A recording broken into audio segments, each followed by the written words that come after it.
નમસ્કાર. ચાલો આજે ભારતના કેન્દ્રીય બજેટ 2026-27ને એકદમ સરળ ભાષામાં સમજીએ. આ બજેટ આપણા દેશના ભવિષ્ય માટે શું માયને રાખે છે એના પર એક નજર કરીએ. તો આ બજેટ પાછળ સરકારની વિચારસરણી શું છે? શરૂઆત ત્યાંથી જ કરીએ.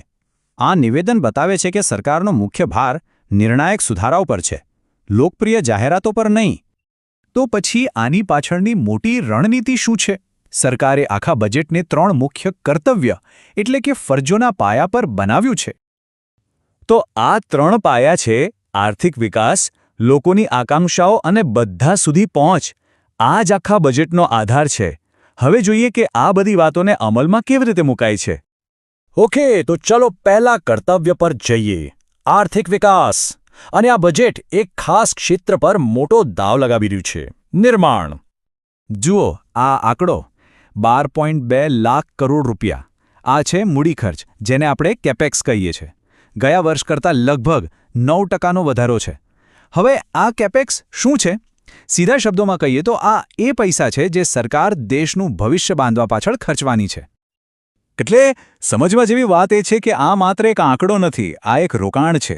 ભવિષ્યની અર્થવ્યવસ્થાના પાયા નાખવા માટેનું રોકાણ. પછી ભલે તે નવા રસ્તાઓ હોય કે ડિજિટલ હાઈવે.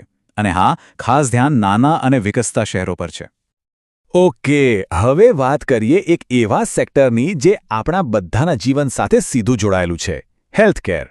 અને અહીંયા બજેટની પ્રાથમિકતાઓ પર એક મોટી ચર્ચા ઊભી થઈ રહી છે. સરકારનો મોટો પ્લાન છે આ બાયોફાર્મા શક્તિ પહેલ.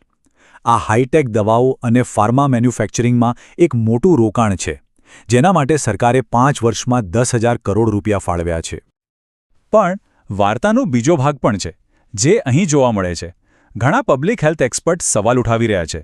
એમનું કહેવું છે કે બાયોફાર્મા જેવી હાઈટેક પહેલ સારી વાત છે, પણ શું એના ચક્કરમાં આપણે પ્રાથમિક સારવાર જેવી પાયાની જરૂરિયાતોને ભૂલી તો નથી રહ્યા? આ એક ખરેખર વિચારવા જેવો સવાલ છે. ચલો હવે એ વિષય પર આવીએ જેની દરેક જણ રાહ જોઈ રહ્યું હોય છે: આપણું ખિસ્સું, ટેક્સની વાત કરીએ. આ બજેટમાં કરદાતાઓ માટે શું છે? અને સૌથી મોટા સમાચાર એ છે કે કોઈ મોટા સમાચાર નથી. હા, બરાબર સાંભળ્યું. ઇન્કમ ટેક્સ સ્લેબમાં કોઈ જ ફેરફાર નથી. જૂની અને નવી બંને ટેક્સ સિસ્ટમ જેવી હતી તેવી જ રાખવામાં આવી છે. પણ હા, એનો અર્થ એ નથી કે કંઈ જ નથી. સરકારે કેટલાક નાના પણ કામના ફેરફારો કર્યા છે. જેમ કે વિદેશ ફરવા જવા પર જે ટેક્સ લાગતો હતો એમાં થોડી રાહત આપી છે, અને ટેક્સ ફાઇલિંગને લગતી કેટલીક મુશ્કેલીઓ દૂર કરવાનો પ્રયાસ કર્યો છે. તો આ બધું જોયા પછી મોટા ઇન્ફ્રાસ્ટ્રક્ચર ખર્ચ, હેલ્થકેરમાં નવી દિશા, ટેક્સમાં નાના ફેરફાર, આ બધાને ભેગું કરીએ તો આ બજેટ કહેવા શું માગે છે? એની પાછળનો મુખ્ય વિચાર શું છે? અને આ જ આ બજેટનો સૌથી મોટો સવાલ છે: શું આ વિકાસ વિરુદ્ધ કલ્યાણની લડાઈ છે? એક તરફ બજેટ લાંબા ગાળાના આર્થિક વિકાસ પર મોટો દાવ લગાવી રહ્યું છે, પણ સવાલ એ છે કે શું આ બધું વર્તમાન સમયની લોકોની જે જરૂરિયાતો છે, જેમ કે પ્રાથમિક સારવાર, એના ભોગે થઈ રહ્યું છે? આ એક એવો પ્રશ્ન છે જે આ બજેટ આપણી સામે મૂકીને જાય છે.